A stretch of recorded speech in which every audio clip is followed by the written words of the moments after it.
Bonjour, notre sujet d'aujourd'hui s'articule autour du pilotage de la performance. Alors, le pilotage de la performance, concrètement parlant, c'est de travailler avec des indicateurs de mesure. Des indicateurs de mesure qui concernent le suivi et qui concernent l'impact. Quand on est une entreprise ou une institution, on doit se doter d'indicateurs de suivi de la performance. Ces indicateurs vont nous permettre de s'assurer si les activités opérationnelles se dérouleront conformément au business plan établi.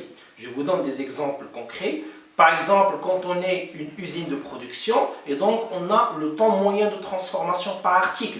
Quand on est une entreprise de prestation de services, donc on a par exemple le temps moyen de traitement d'une requête client.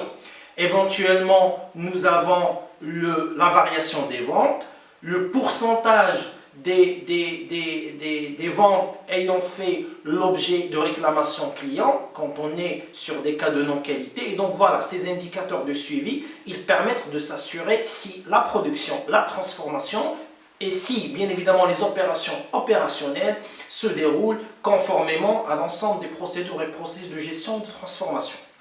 Alors, par rapport aux indicateurs de suivi, donc on a les temps moyens, on a les ratios, on a le nombre de productions, on a les variations d'une périodicité à l'autre, etc.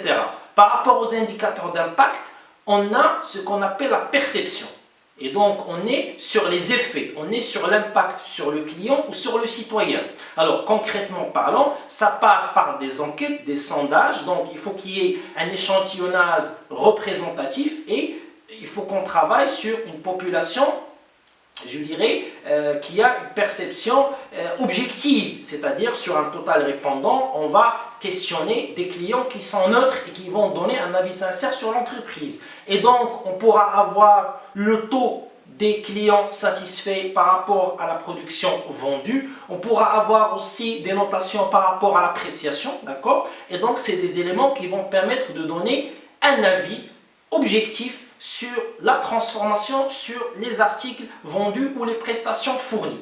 Et donc, on s'intéressera au sondage, on s'intéressera aux données statistiques. Et donc là, on est sur l'impact sur le client ou le citoyen. Et donc, ces deux familles d'indicateurs suivi et impact sont très importants pour mesurer la performance des entreprises. Donc, le pilotage de la performance, il ne peut s'effectuer qu'à travers la mesure de la performance, à travers des indicateurs de suivi et d'impact. Merci pour votre attention, à très bientôt.